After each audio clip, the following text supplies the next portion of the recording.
Kuya Raul.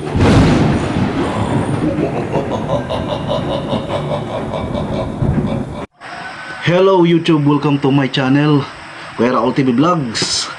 Okay, ang video po natin ngayon mga idol ay laban ni Casimero mga idol. Idol Casimero sa Japan. Grabe, sana manalo siya mga idol, pero alam natin na mananalo siya talaga. Okay, panoorin natin mga idol ang video.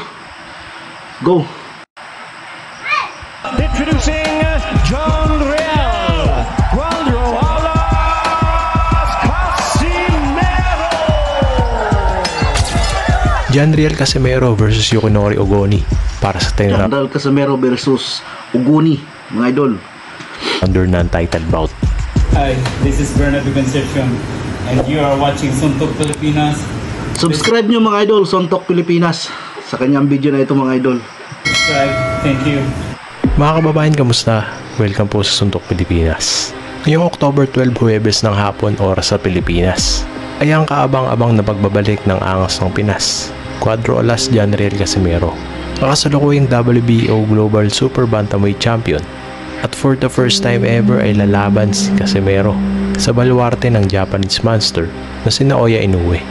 Ang 3-division world champion na si Cuadro Alas ay susubukang pataubin ang former IBF Super Bantamweight champion na si Yukinori Ogoni para sa isang 10-rounder na title main event na gaganapin sa pamosong Ariake Sport Arena sa Tokyo, Japan.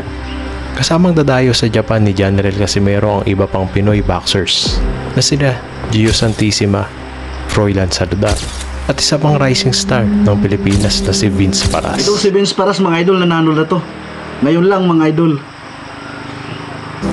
Ang 34 anyos na si John Real Casimero ay matyagang tinatrabaho ang pag-akyat sa rankings ng Super Bantamweight Division para sa kanyang inaasam na pang-apat na world title sa 4 na division, at para sa ganun ay tuluyan na mag-cruise ang landas nila ng dati pang karibal na si Naoya the Monster Inoue. Nakasalukuyan naman na may hawak ng WBO at WBC Super Bantamweight Championship. Magugulintang nakuha ni John Real Casimero ang WBO Global Super Bantamweight title kontra kay Filipos Ngitumboa dito mismo sa Pilipinas, matapos magwagi via unanimous decision noong Mayo 13, taong 2023. At ito ay ang pangalawang panalo ni John Real Casimero sa Super Bantamweight. Una ay ang second round TKO kontra kay Ryo Akaho noong Disyembre taong 2022 sa South Korea. Ang impresibong panalo kontra kay Yukinori Ogoni ay magiging tulay kay Casimero na umakyat. Magandang laban nito talaga mga idol. Talagang malakas din itong si Ogoni Sa rankings dito sa Super Bantamweight Division at makakatulong para makalaban sa isang world title fight. Kasalukuyang number 3 si Cuadro Alas sa WBO at number 7 naman sa WBC na Naoya Inoue at number 6 sa IBF ni Marlon Maranding Nightmare Tapales.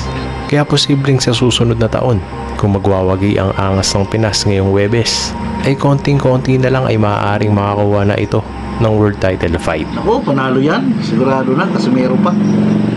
Kaya naman sobrang importante ng laban na ito para kay Cuadro Alas John Real Casimero para magtuloy-tuloy ang daan para makaharap ang isa sa sinasabi ngayong one of the best boxers sa mundo na si Naoya Inoue. Naoya Inoue became a major player in boxing circles by capturing the title in 2 weight Ito divisions. yung magandang laban mga idol, kay Casimero at saka si Inoue. Ito yung magandang laban. Lihado at kayang-kaya kung iisipin si Yukinori Ogoni dahil matagal nang hindi lumalaban ito sa ibabaw ng ring. Halos 15 buwan na ang lumipas at nagresulta pa nga ng draw ang naging laban kontra sa Japanese fighter din na si Keita Kurihara. Pero wag pa rin nating maliitin si Yukinori Ogoni dahil ito ay dating world champion sa Super Bantamweight Division at mayroong 14 years experience. Tama-tama mga idol, at talagang sa Japan pa talaga gagawin ng laban Dito sa professional boxing.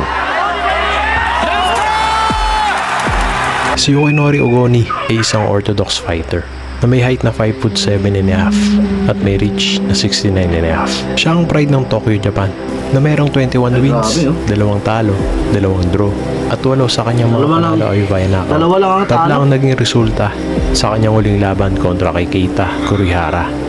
Si John Real Cuadro Alas Casimero, batang Ormo, ay kasalukuyang 34 years old, may stance na orthodox. at may height na 5'4" at ang kanyang reach ay 6'4". Siya ay may record na 33 wins, 4 na talo, 22 sa kanyang mga panalo ay via knockout. At wagi sa kanyang huling laban kontra kay Filipos Ngitumba via unanimous decision at nakuha ang WBO Global Super Bantamweight title. Kaya ibigay natin ang 100% na suporta para kay Janriel Casimero at magpatuloy ang paglalakbay patungo kontra kay Naoya Inoue. Saan nyo mga idol, nakasuporta kami. Huwag niyo pong kalilimutan Support Filipino. mag-subscribe at mag-comment sa ating channel. Salamat po.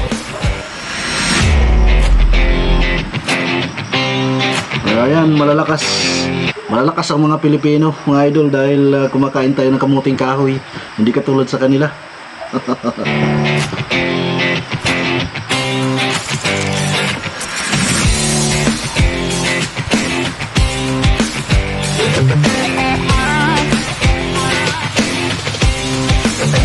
Sana nga mga idol ay hindi tayo makapirate sa music na ito.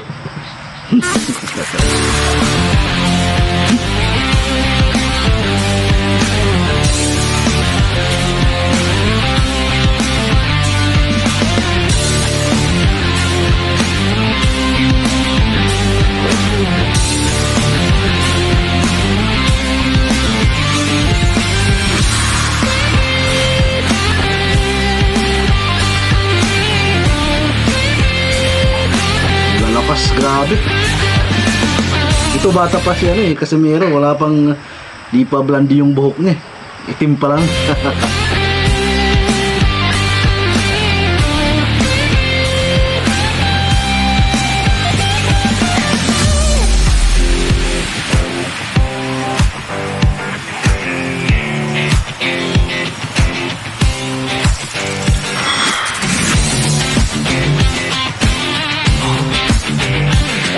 Sayang, sana nakapunta na lang tayo sa Japan para doon ayos, maganda doon mag-live mga idol.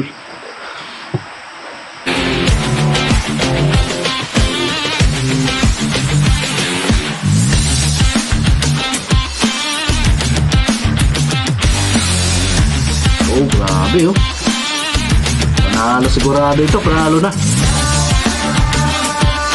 Pero huwag din natin malitin itong si Ogoni mga idol, dahil grabe ang panalo nito.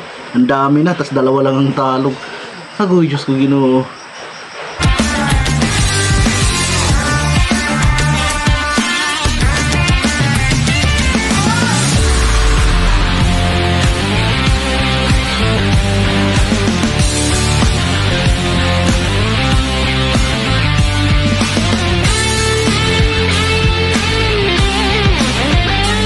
Naman kung manalo itong si Casimero ay magpapansit naman to.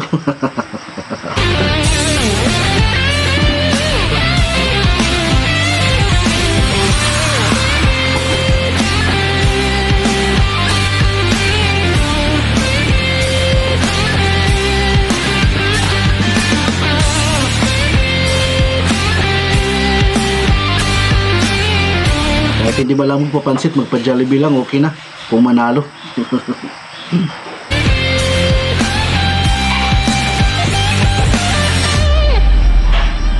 Lakas.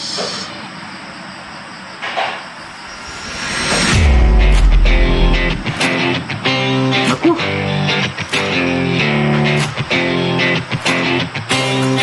Sana hindi tayo makapirat sa music na ito.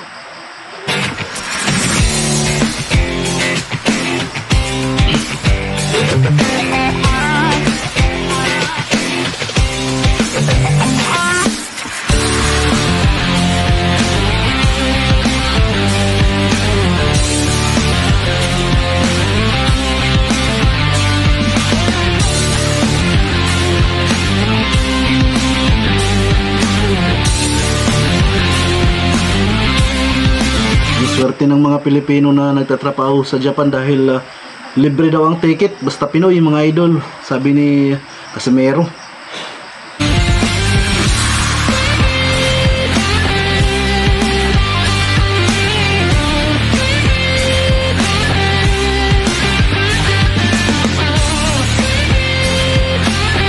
Kaya kung sakaling hindi libre ang ticket, magkano kaya ang ticket mga idol?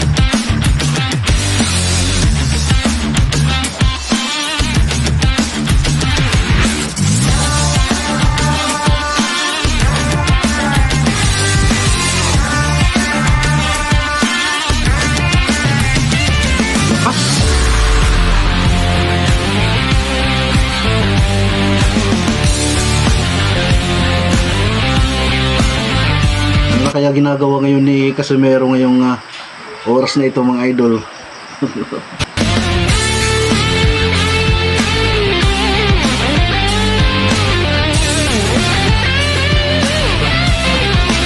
Pasensyahan nyo na mga idol ang boses ko dahil paus ako ngayon. Tinamaan ng hindi magandang ulan.